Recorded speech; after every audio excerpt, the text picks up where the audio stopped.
This man has been on this show a few times before, and I have such high regard for Karl Morris that you made it into my book, Karl, Lessons from the Best. So, as far as I'm concerned, you're one of the best to ever have joined us. So glad to have you back. Welcome. It's a real pleasure, Mark, to be back, and I feel very honoured to be part of that book. It's almost like being joining the Grand Slam winners, being involved with some of the other names in that book, which was fantastic. Well, you know what? It's the gravitas of the Scottish accent. It's all the wisdom and the intellect that you share. And with that, I want to quickly read something to you and have you elaborate. The chapter kicks off with, and for the folks watching on YouTube, there's a little quote where you say, often the real truth is surprisingly simple. Now, I'm going to hit you with a truth or a very smart comment you made that sort of was what I built the chapter in the book around, and I think it's brilliant. And you say here, and I'll read this to you. This is your quote. Fundamentally, you can ask two questions. When you play golf, when you're struggling, you can ask the questions, what is wrong with my swing? Or you can ask the question, what is wrong with my shots? If you ask the first question, you'll get a bunch of answers from a lot of different people. And a lot of it will sound really cool and good and technical, and there will be some science thrown at you. Or you can ask the question, what's wrong with the shots? And you can then start to get deep into how do I produce better golf shots? How can I understand what I need to do to apply the club in a certain way to produce less fade or more draw, higher or lower, or whatever? And I think there can be a marvelous collaboration between the player and the coach if it comes back to improving shots. Now, this to me encapsulates you perfectly. So please elaborate on that observation for us. Yeah, I think it comes back, Mark, to the question that we get asked at the conclusion of a round of golf. The question that the game asks you is how many shots did you hit? They don't ask you how many swings you made. Yeah. And when you look at it like that, nobody says to Scotty Scheffler, well, you've shot 73 today, Scotty, but the club's been on playing on the downswing, but so we'll knock two shots off for artistic impression. That the bottom line is how many shots do we hit? And I've often thought that the coaches, we should perhaps go more down the route of, instead of being called swing instructors, maybe we become shot instructors or shot coaches, because when you go out on the golf course will ask you a series of questions. Depending on your ability, it'll ask you between 60 and 100 different questions, in the sense that you have a bunch of puzzles to solve when you go on the golf course. And you solve those puzzles with shots. That might be draws, fades, high, low, whatever. Mm-hmm. But I think then it leads into, if you ask the question, what's wrong with my swing? Well, good luck with the answer in many ways, because you're going to get, as you say, you're going to get a bunch of opinions based on, a lot of it's based on aesthetics of how this thing looks. And, everybody's got a model in the mind. And I'm not saying we don't have to have certain parameters that we're trying to swing the club. But when you ask what's wrong with my shots, then there's a start point, and more importantly, there's a potential conclusion to it, because we can say, oh, it's going too high, it's going too low, too much right, too much left.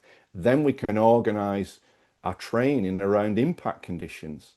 And as far as I'm aware, there's only one moment in the golf swing where the golf ball gets told what to do. Yeah. And the golf ball doesn't care whether you had a good night's sleep, whether you're a nice person or not. All the golf ball cares about is those impact physics. And I think the more we start looking at shots, the more we come back to the scene of the crime and start looking at impact physics. And then, as I say, as I mentioned in the quote, then I think there's a wonderful collaboration between coach and player, where you go out on the golf course armed with some tools, and those tools are shots to answer the problems that the golf course is setting you. Yeah. Okay. Before we get to one point, which is about directing attention, at that one point, you referenced it, that split second where golf club and golf ball get to communicate. I want to ask you this question because as you were talking, I got to thinking. And my thoughts went, because I said this to a competitive golfer for a final round yesterday. A young lady opens the tournament in the first round, shoots like first one under on the front nine, has a horrid backside, I think shoots 80 in the end of it. So it goes from sublime to ridiculous. So then my call to arms, my challenge for the final round was like, make it happen. Show me some will. If things are going wrong, which they're likely to, dig in, make something happen. So my question to you is, Carl, with the infinite knowledge and research and experience you have in this game, is it possible to will yourself to success? I think there's a very fine line, Mark, between that, between sort of going out and having clarity of intention on each shot and busting a gut to try and win a tournament, where trying to win a tournament is 5, 6 hours in the future.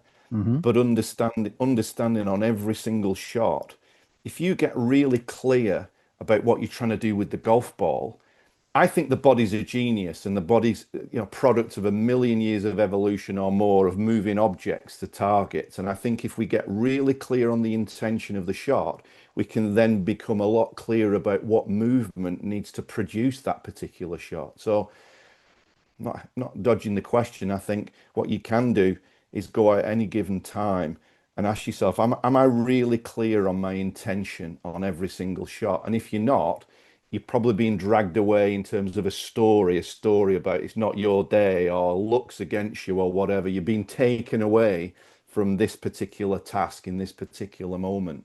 Yeah. What you've done there here in a recent podcast, I had a Dr. Izzy Justice on the show who is a Yeah, I neuroscientist. know Izzy well. You know Izzy. He wrote this great book. It's next to me here. You've written various too. We must talk about those. Your brain swings every club, chasing 10 hertz. And that's the hertz is just the activity level of the brain, Yeah. measured in brainwaves. And he had some comments there in the podcast and in the book where it was like certain things one was saying to oneself, going from like spikes in brain activity, noise, lack of focus, lack of intent to your observation, to 10 hertz, where everything is kind of clear, the intent is there, there's no interruption. In your own way, you've sort of described to me the golf playing of that to say, okay, this is my intent, this is my will for this shot. I'm going to do that. I'm going to roll the ball over this dot. I'm going to hit a draw. So almost you saying the same things, but you bringing the playing element to the information that Izzy shared in the previous podcast. Izzy would say that with that you're actually reducing the brain activity and you're calming the brain down, for want of a better way of describing it. And I think what we can fall into the trap of, Matt, is when we're playing golf, we end up playing a shot and we get dragged into what the shot means rather than what the shot is. Mm-hmm. Sure. This shot means I could make a cut. This shot means I can stay 5 under, and the story of what is going to happen at some point in the future. But we keep coming back to. I have a something that had a great experience years ago. We were on the practice ground at Lake Nona with Graham McDowell in those days, who was a fantastic player, or is a fantastic player, one of the few guys I've seen that the more pressure you put Graham under, He'd the show up. better he would Uh-huh. the better he would play. He was a good man. If you had to have somebody to hold a 10-foot putt to save your mortgage on your house, he would probably be one of the top 10 I've seen in the past 20 years or so. Anyway, we're on the range at Lake Nona, and he introduces me to the famous football coach Lou Holtz. Yes. Coach Holtz. And I don't know anything about American football, but I'd heard of this guy's name. And Graham said to him, he said, Coach, he said, if there was one thing that you could sort of tell us through your coaching career, what would be one thing you'd want to share with us? And he looked at us both and he said, win. We both thought, well, yeah, how obvious, go and win. And then he shook his head. He said, not win as in go and win the tournament, win as in WIN.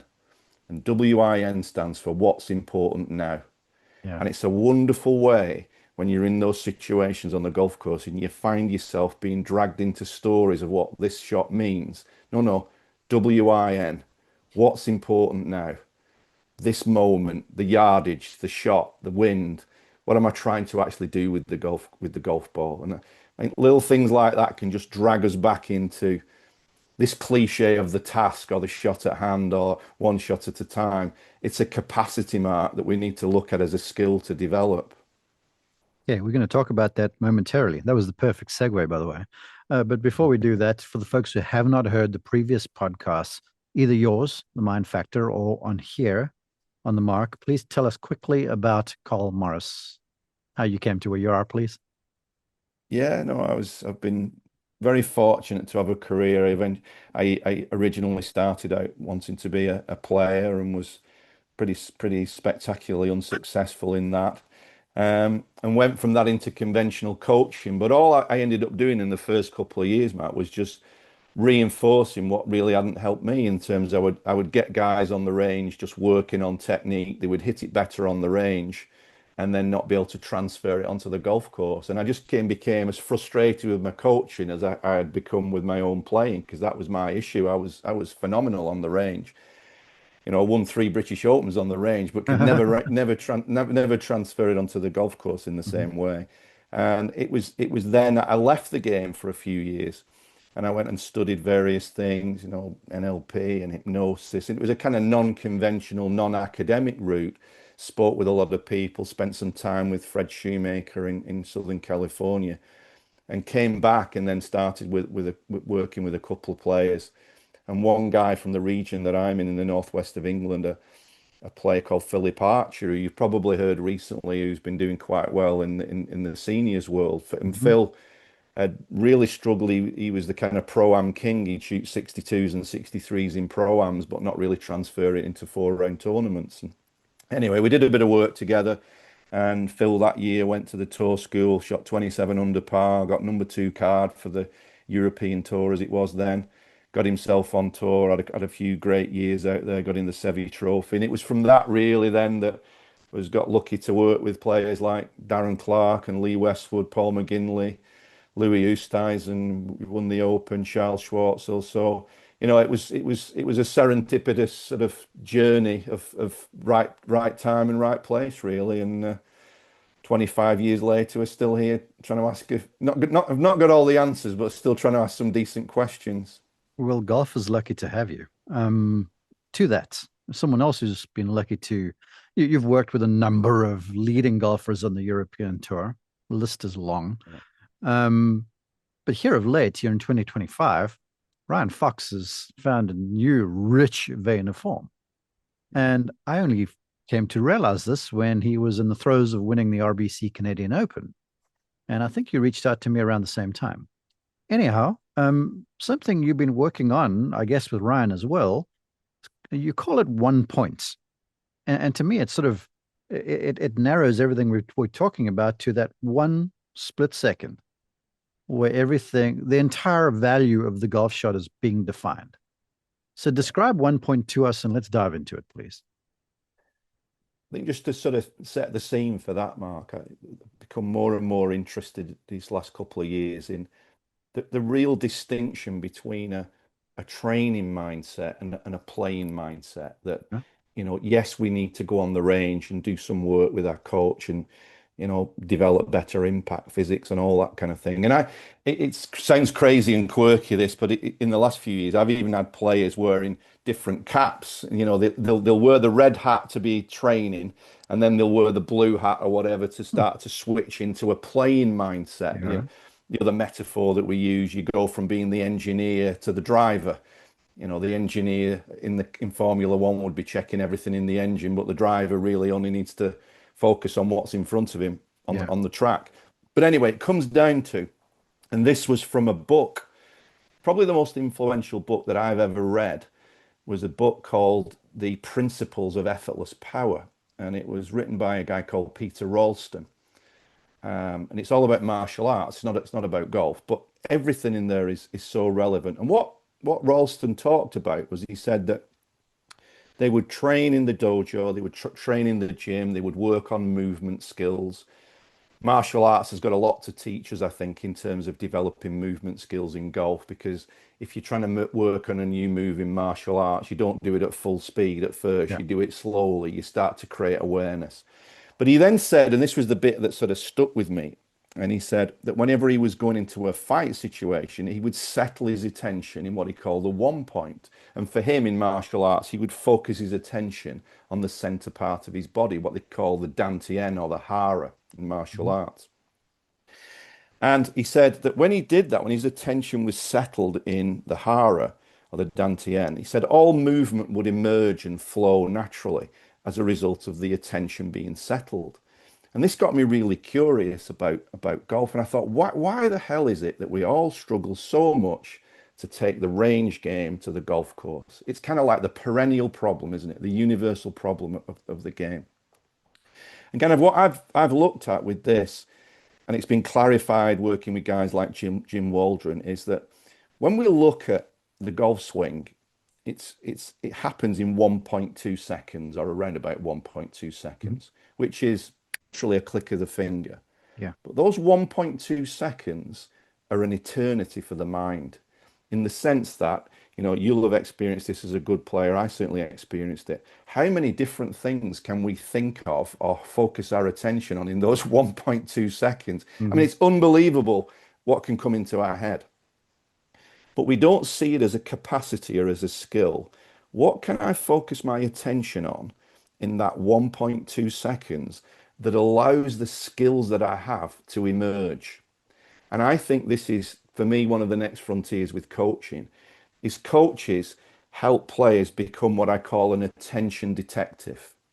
So you start to work with your coach and find out what uniquely for you is going to work as a 1 point. So the goal of the 1 point is, can I keep my attention on something for those 1.2 seconds that I swing a golf club? Fred Shoemaker influenced me greatly on this. And there seems to be, Mark, there's for the folks listening, and this is where you would sort of test it out with your coach and you would work on it. And it's a playing mindset. It's not a training mindset. You're not trying Yeah. to work on your swing when you do this. You're trying to elicit your skills. There's we kind of narrowed it down to five possible options. All right. So there's five possible areas that you could potentially focus on in that 1.2 seconds. One would be the target. Izzy's very big on this. I'm sure he would have mentioned Yeah. this with his putting, especially take the target and hold the target. Hmm. So target can be a focus. Ball flight can be a focus. I think Sam Snead played most of his career focused on ball flight. He was actually hitting the shot. Yeah. Those two tend to be for better, more established players. They can be really successful with good players. For most folks who are listening, I'd count myself amongst this, unless your swing's in pretty good shape to try and get the best out of it, probably the first two don't work. Where it gets interesting is three and four. Now, three and four, three would be the golf club. Can you keep your attention on the golf club, in particular the club face, for the actual duration of the swing? And Hmm. that's where, with this, then we've come up with something. It sounds ridiculously simple, but and I'm not got a club with me, but you can see it with my hand here. If I Yeah. go, what we've done is get players to start to draw a dot, get their favorite color, and draw a dot in the middle of the club face. Just a Yeah. couple of grooves up, groove two and three. Draw a significant sized dot there. And the idea would be then, can you keep your attention on the dot for the duration of the swing? Now, the interesting thing is then, Matt, this is where the coach comes into play. Not almost, every single shot that you hit in golf that you don't like can be explained relative to the dot. So if the ball's going off to the right, the dot's too late. Yeah. If the ball's going to the left, the dot's too early.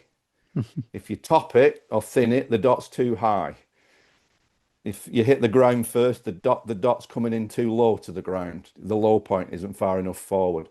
And it's surprising with this focus how, number one, it gets your attention settled in one place, but you can also tie it in with your current impact physics of whatever's happening in your swing. Right. Because, and this is where I think we need to be honest in the coaching world. That you can either work on macro movements in your swing or micro movements. Now, macro movements would be the sort of bigger movement patterns. If we're honest, for the vast majority of people who play this game, trying to work on macro movements, the big movements of your body, is going to be a long job. And Yeah. it takes a lot of effort and a lot of time and a lot of repetitions. And for most people, do not have that availability. Very different for a young player developing, beginning the game, who's got time and wherewithal to do it. You can work on the micro of the swing. Now, the micro would be the impact conditions. And that's where the beauty of the dot comes in, that we can start to influence shots by what the dot does. And it's amazing when you get people to focus on this dot, how you can influence impact through intention. I'm focusing on the dot in my head right now for other people's golf swings. And what you're doing two things here. You're earning yourself another chapter in the next book, Lessons from the Best Two. I've made the cut of her. You made the cut. But in the first one, and as you were saying this, I'm like, yeah, man, that makes so much sense. And then I hearken back to something that I've got in the chapter here in this book, where you talked about in practice, just land the plane. Imagine the sole of your golf club as an airplane and have it land with soft wheels. Don't crash land, don't land early, don't land late. And when you sort of get into that mindset, because I've done this with golfers of not limited skill, but certainly not elite golfers. And all of a sudden, you can see how they go from landing all over the place to that landing spot, that moment of truth in the 1.2 seconds, that it's landing more appropriately. So as a result, the contact quality and the ball's getting airborne and the direction, it sort of starts to improve because the focus is not like hit the ball there. The focus is like, well, just use my implement and land it in the right place. It's kind of like, I just got this in my head. Like I'm trying to chop down a tree.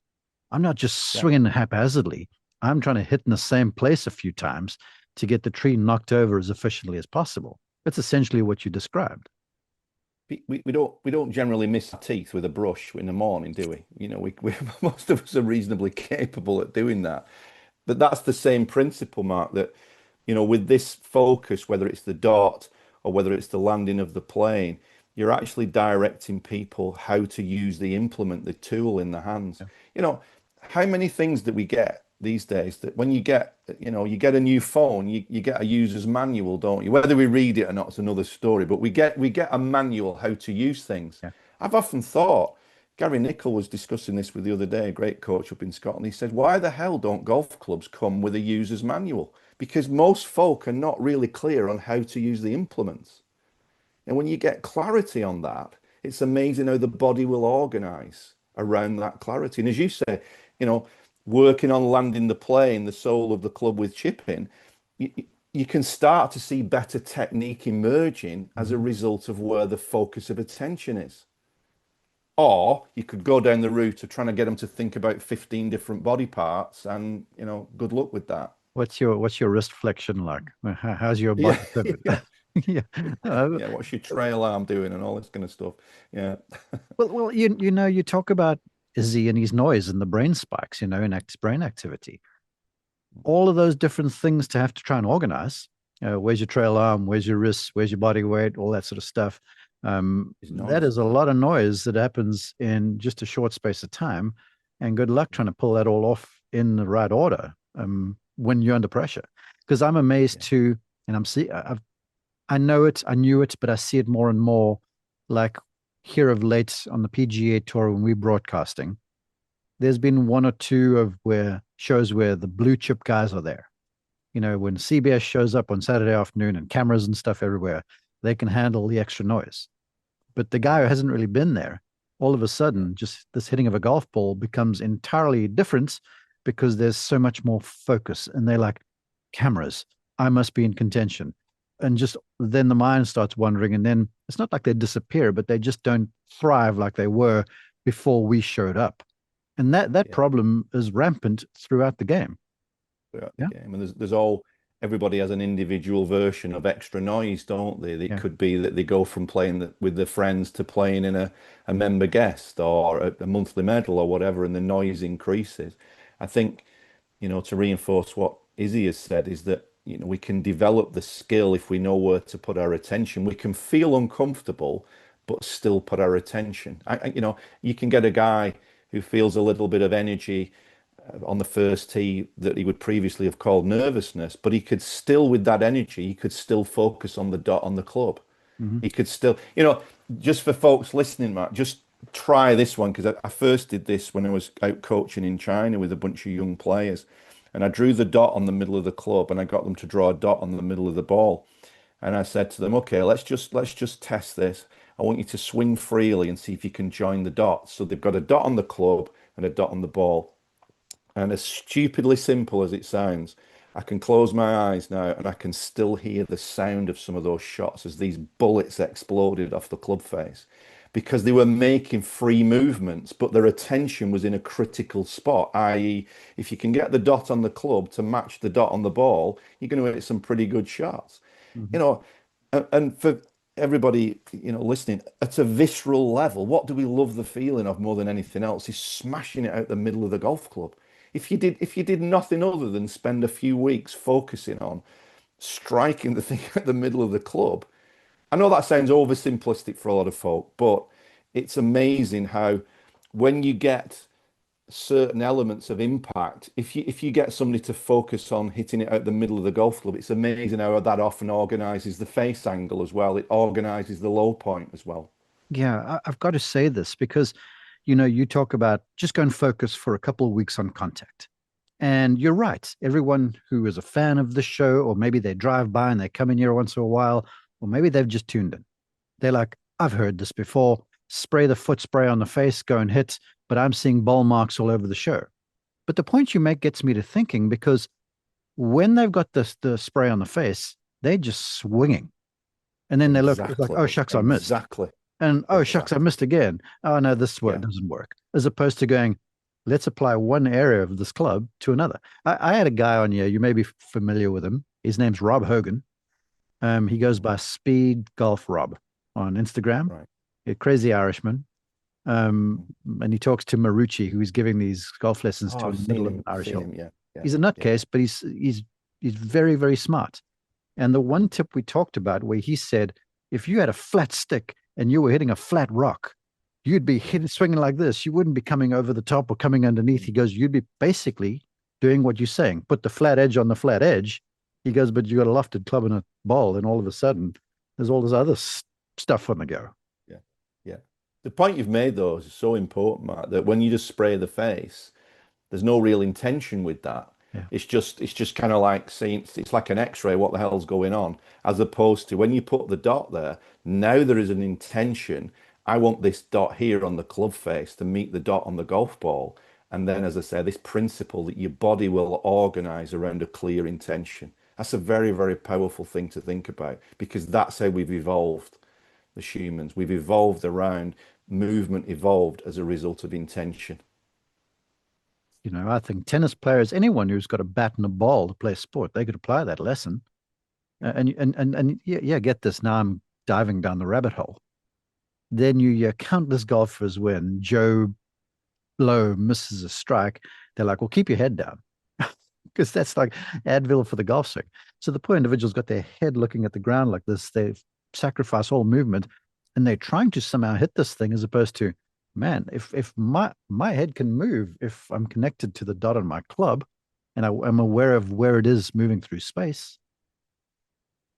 If keeping your head down was relevant, how did Annika become the best woman golfer of all time? And how was David Duval world number one when they actually rotated the head through impact? David Duval never missed the center of the club face ever, No, ever. no, I'll tell you that. no. Okay. So we've got one, two, three. So that means there's two Okay. good ones coming. There's What's two four? more. Yeah, two Yeah. more, two more. The final one's a real interesting one. But number four would be the body. So you could decide to explore putting your attention on a part of the body. So just what I mentioned about Ralston with the principles of effortless power, it's an interesting one to place your attention on that center part of your body, the dantian, just below, so about a couple of centimeters below your tummy button. Place your attention there, and immediately, Matt, when you get players to do that, the sense of balance improves because Oh, there's not so much in the head. Their attention has gone down, and if you think about it, we don't say to somebody calm up, we say calm down. true. So, we go from our head to our body. So, focusing your attention on that center point. And the trick is it something that I can just observe for the duration of the swing? So, you could just observe that part of your body. Balance, your feet would be something that you could observe. Hmm. This is why I think swing thoughts break down because if I've got an isolated swing thought, let's say takeaway or shoulder turn or whatever, I can put my attention on that when I'm training, and because of no consequence, there's no threat to the brain, and you can hit good shots. You go on the golf course. Now, if I have a takeaway thought on the golf course, once the takeaway is complete, where does my mind go? There's a void. Hit the ball. Yeah. And as we know, if there's a void, the mind will fill it, Hmm. and usually with stuff that you don't like. So the body would be the next one. The final one, which is, as I say, an interesting one. And this can really set people free who've been sort of drowning in technique. And I'll relate it with a story of somebody who you'll know from back in time, who's one of the players' managers. You remember Chubby Chandler, who looked after a lot of the South African guys, and Lee Westwood and Darren and all the rest of it. Um, a lot of time for Chubby. He was always very kind to me. And we were talking about a similar thing, and he said, God, he said, I remember the best year I ever had on tour. He said, no, it makes sense. And I won't use the profanity that Chubby used. He said, but Can you he imagine said what it all was? the way through, yeah. He said all the way through that year, he said I couldn't get a bleep song out of my head. He said all the way through that great year I had on tour, because he was reasonably successful. One year was far better than the others. He said all the way through the year I couldn't get a song out of my head. I would be over the ball and I'd got this song in my head. And he said I thought I had to get rid of it. He said I eventually got rid of it, and then the season afterwards was nowhere near as good as the good year. Anyway, what I'm getting at is that the fifth one is what we call unrelated. So the focus of attention is something that's unrelated to the actual task of swinging a golf club.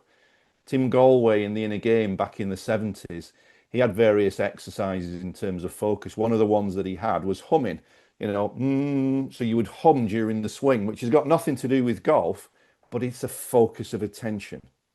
So, guys, if somebody's completely tied up in knots and they're overly burdened with technique, focusing on something unrelated like this can sometimes really be the button that just presses the freedom that allows them to start swinging freely well. Because basically what you're doing, Mark, is that you're occupying the conscious mind with a focus of attention, and then the genius of the body can take over. The genius of the body. You say that, and I'm going to pitch you this as kind of the wrap, or the bow on the very nicely wrapped present for all the viewers and the listeners. Um, the genius of the body, I don't think people actually respect that enough. And I think, let's say we don't do golf very well, which is universal because it's a freaking hard game. Okay, let's just get that out there. And you are guaranteed, if you take up the sport with any sort of regularity, that stuff is going to go wrong.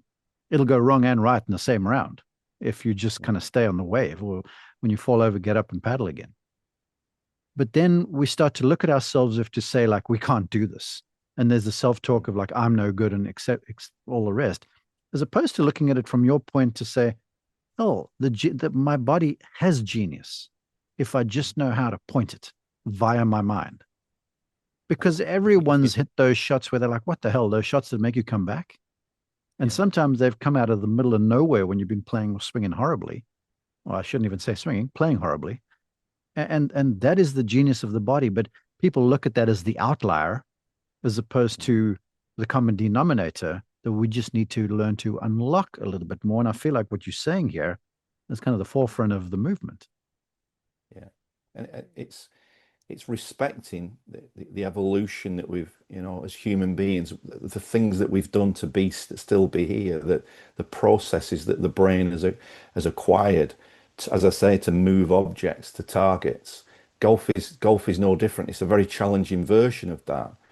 But I'd kind of summarize it that if you're working on your game, yes, you have a training mindset. You wear the blue hat, for instance, on the range, and you can work on some stuff. But can you then, and I think this is where outstanding coaches of the future, and some obviously already do this, is can we then shift to the red hat, white hat, whatever, where I go into a playing mindset, and it's far more about where is my attention for that 1.2 seconds, and become that attention detective, work with somebody and find out where your attention needs to be to release your capabilities. Because I would say 99%, Mark, of your listeners would feel that they have a potential that it isn't really the performance. Yes. And as Galway said, performance should equal potential, but it's minus interference. And the interference is where our attention is during that 1.2 seconds. Brilliant stuff. Um, my mind is wandering, as I'm thinking about all the ramifications of all of this and the ways that you can make, golf interesting when you're having your practice preparation day and obviously when you're playing. So I know people are wanting to ask more questions and the like. Please share for folks where they can go and tell them about the Karl Morris in the AI version. This is fascinating. Yeah.